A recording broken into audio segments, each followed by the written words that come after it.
everyone, welcome back to Lala's World. And this story time, first off, before I get started, if you are new to my channel, please subscribe. You may see it on the left side or the right side of the screen, don't know.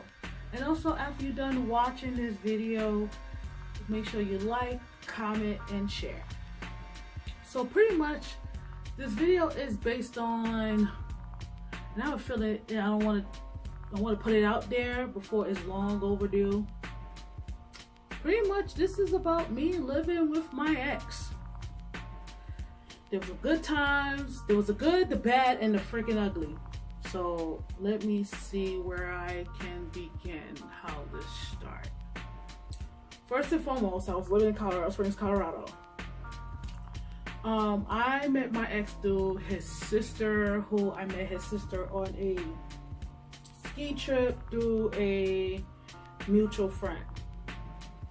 So me and my ex got well acquainted, and the crazy part was that at that time when my ex came from Florida and moved to Colorado, he was supposed to stay with his sister, but somehow he ended up staying with me and my mom.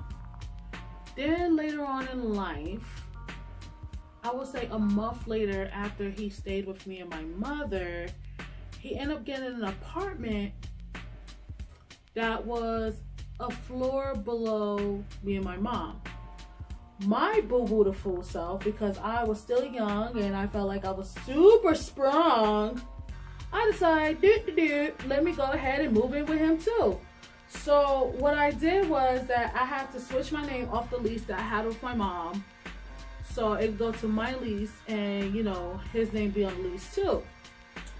So this is when we were in the good. Then apparently what happened was that when we was in the good, we was, you know, we had cable, you know, I had my laptop. My mom was so nice enough to go ahead and give us her living room set, and she got a brand new living room set. And she was nice enough to whereas, you know, had the cable, had I brought my TV downstairs, had my laptop, so everything was all fine and dandy, you know, living with each other. At that time I was going to school, he was working. No, he was in the process of looking for, no, he was working. Then at that time when he was working, I was at school. I was working for Radio Shack, and also I was working in the school. So apparently what happened was, as time progresses, we were still in the good. We were still cooling.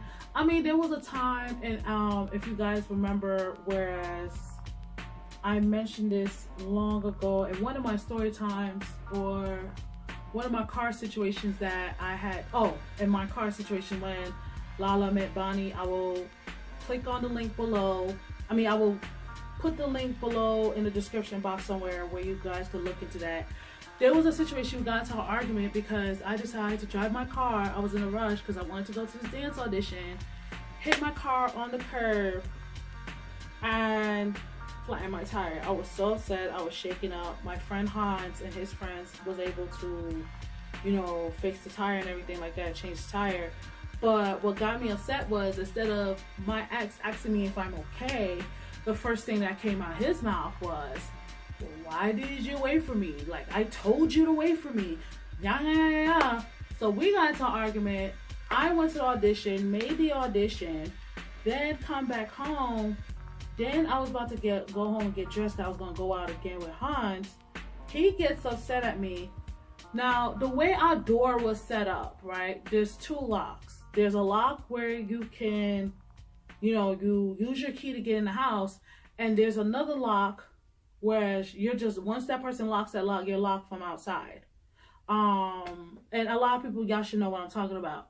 So when he locked me, act like he wanted to lock me out of my own house that I was helping pay the bills for, I was like, oh, this mofo did it. So I was still upset. I still went out.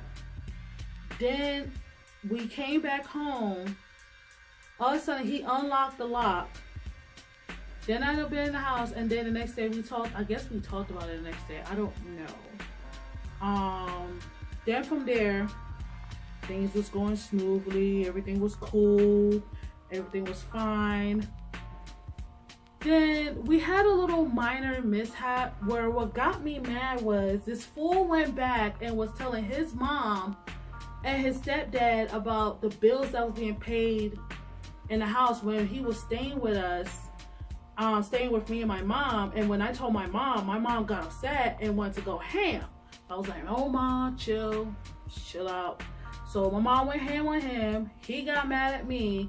I was like, first of all, you over here running your mouth about what's going on in the household where my mom sleeps at. So of course I'm gonna go back and tell my mom. Stupid.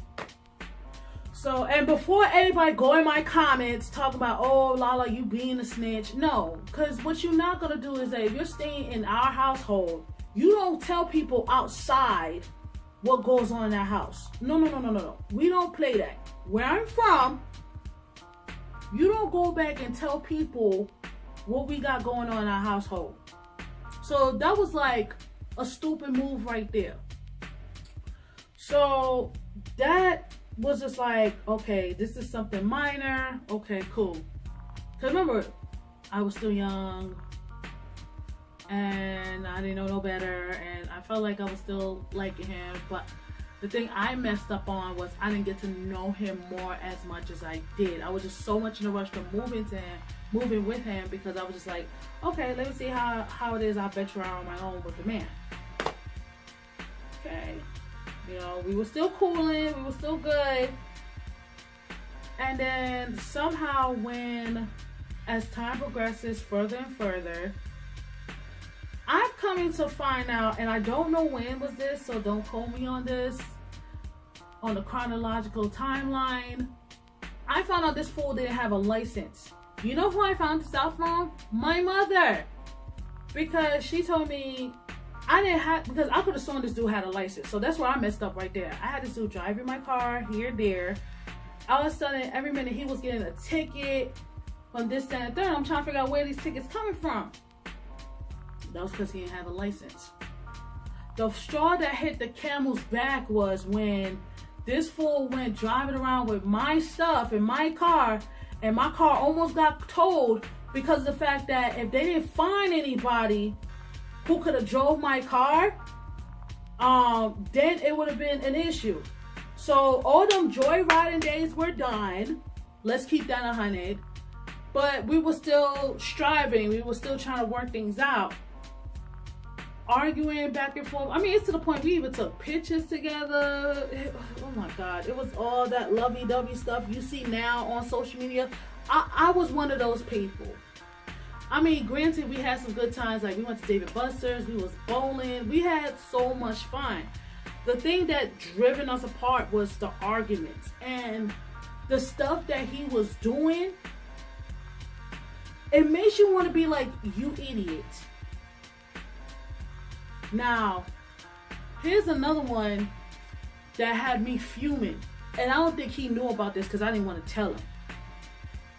He tells me that his job told him if he don't come to work, he gonna get fired. This fool, now, he was using my car driving to work, right? This fool gonna claim that he went to go wash my car. First of all, he worked on a Sunday at a Korean store, but he was doing like the warehouse work. This fool went to go wash my car, claimed he had sweatpants and he got them wet. First of all, who the hell you trying to impress washing my shit? I'm going to say this again. Who were you trying to impress washing my car on a Sunday? I could have went ahead and washed my car because I remember the next day I was off. So we not fair to do that. My theory is I think he went with his friend from work, got high, and probably was too high to drive. So from the time he lost his job, I'm going to say it was around April.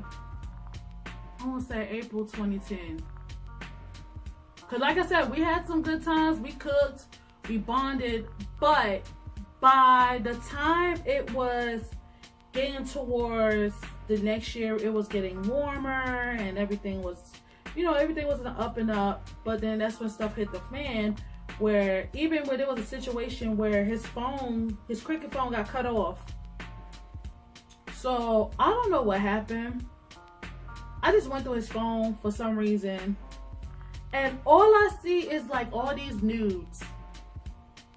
Last time I checked, my titties did not look white. Last time I checked, they weren't like darker either. So I figured, okay, these are not my boobs. This is not my body. So I confronted him about it. He's getting mad at me about looking at his phone. I looked for the number to call the person. I text the person. I called and called and called. And then he's calling me and telling me, oh, the person's telling me not to call that phone number no more. That's her mom's phone, or she gonna call the cops. First of all, whoever was sending you those nudes, why are you using your mom's phone to send my guy nudes? That was stupid. So I know that was stupid right there. I said, I'm gonna tell you this right now. I was getting to the point I was so done. I was so done. There was times I used to cry and like vent to my boy Hans and be like, I can't do this anymore. I can't. I cannot. So later on down the line, it was getting close to Memorial Weekend. I would say that's when I,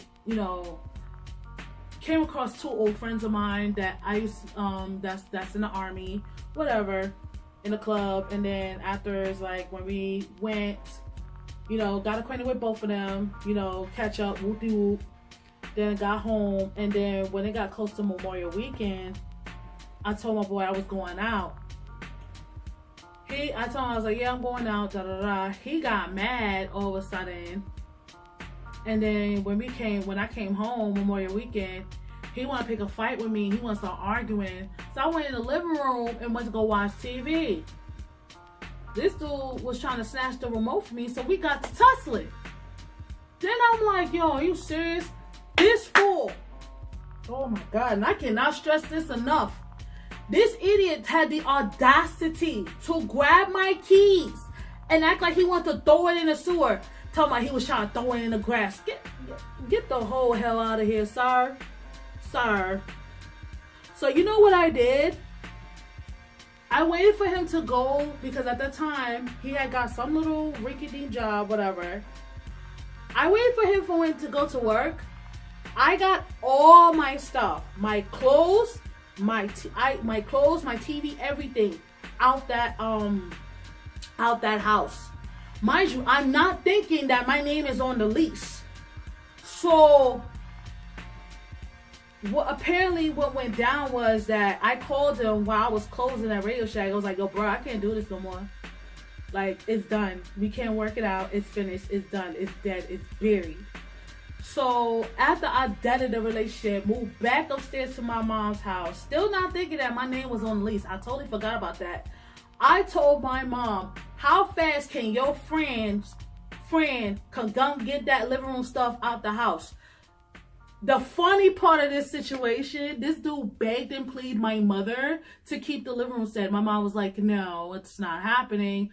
The deal's already been made. So obviously my mom's friend's friend picked up the furniture and left. Come to find out, word through the grapevine, he was on his way to get evicted because he couldn't keep up with the rent. So when he realized, it hit him when he realized I was out the house.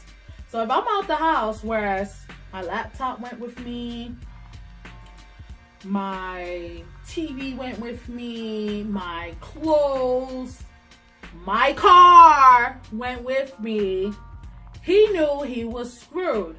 So then he asked, then he tried to be brave when he asked for me to, he was like, I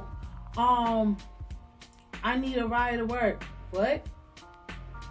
You need a ride where? He was like, well, let me take. Then he had the audacity, was like, oh, let me take your car. I said, fuck no.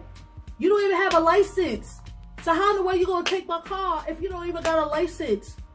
So I ended up taking this fool to work, but best to believe this dude gave me gas money. And I remember I dropped him off, and I said, and I figured he knew that he was gonna have to find a ride home. So most likely, the whole mess with my ex-boyfriend, living with him, I was like, so I figured everything is over. I'm free. I can do what I want. No strings had nothing, right? Child, I thought wrong.